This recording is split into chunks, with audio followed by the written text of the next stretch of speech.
Hello అండి, welcome to my channel. నేను మీ దీపిక నరేష్. నేను ఈరోజు ఈ వీడియోలో మీకు గానుగాపూర్ శ్రీ దత్తాత్రేయ స్వామి టెంపుల్ గురించి చెప్పబోతున్నాను. ఇది కర్ణాటకలోని గుల్బర్గా దగ్గరలో ఉంది. గుల్బర్గా నుంచి 1.5 అవర్ జర్నీ అంతే అండి. ఎంతో గొప్ప మహిమగల దత్తక్షేత్రం అండి ఇది. ఇక్కడ ఏదో రూపంలో దత్తాత్రేయ స్వామి ఎప్పుడు సంచరిస్తూ ఉంటాడనేది అక్కడ నమ్మకం. ఈ క్షేత్రానికి వచ్చి వారి వారి సమస్యల నుంచి బయటపడి సంతోషంగా వెళ్ళిన వాళ్ళు ఎంతోమంది ఉన్నారు. ప్రస్తుతం నేను గుల్బర్గాలో ఉంటున్నాను.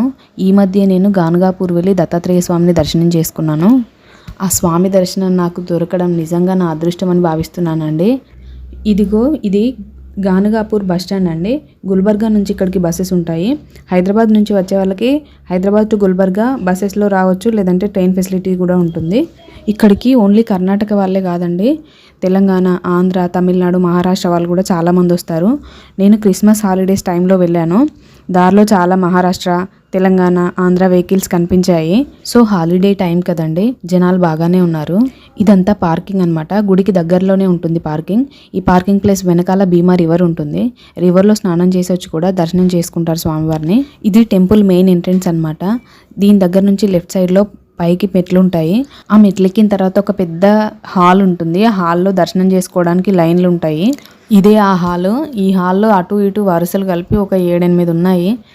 దర్శనం చేసుకోవడానికి నియర్లీ 1.5 అవర్ పట్టిందండి. ఇక్కడికి దయ్యాలు భూతాలు పట్టి పీడిస్తున్న వాళ్ళని తీసుకొస్తే నయమవుతుందని, అంతేకాకుండా సంతాన సమస్యలతో బాధపడుతున్న వాళ్ళు కానీ, ఆర్థిక ఉద్యోగ ఇబ్బందులతో బాధపడుతున్న వాళ్ళకి అందరికీ పరిష్కారం దొరుకుతుందని విన్నాను. అసలు అనుకోలేదండి ఇంత దగ్గరలో నాకు ఈ టెంపుల్ ఉందని, ఇక్కడికి వస్తానని. ఆ లైన్లన్నీ తిరిగేసిన తర్వాత ఇలా టెంపుల్లోకి ఈ మెట్ల ద్వారా కిందికి దిగుతాము. కింద టెంపుల్ ఉంటుందన్నమాట. ఇక్కడ చూడండి, ముందు టీవీలో లోపల దత్తాత్రేయ స్వామి ఎలా ఉంటారో ఆ స్క్రీన్ మీద చూపిస్తున్నారు. ఈ బోర్డు చూడండి, ఇందాక నేను అన్నట్టుగా ఇక్కడ ప్రతి దాంట్లో దత్తాత్రేయ స్వామి ఉన్నారని నమ్ముతారు. సో అందుకే పరిసరాలన్నీ పరిశుభ్రంగా ఉంచండి అని రాసింది. ఇందాక టీవీలో చూసాం కదా, లోపల దత్తాత్రేయ స్వామి వారు ఎలా ఉంటారో అదే అన్నమాట ఇది. మిగతా దేవుళ్ళ విగ్రహాలు, ఫొటోస్ కూడా చాలా ఉన్నాయి గుళ్ళో. ఇంకా ఇక్కడ 5గురి దగ్గర భిక్ష తీసుకోవడం, 5గురికి భిక్ష ఇవ్వడం కూడా చాలా ప్రత్యేకం. ఎందుకంటే ఇందాక చెప్పినట్టుగా దత్తాత్రేయ స్వామివారు ఇక్కడ ఏ రూపంలోనైనా తిరుగుతారనే నమ్మకం ఉంది కదా.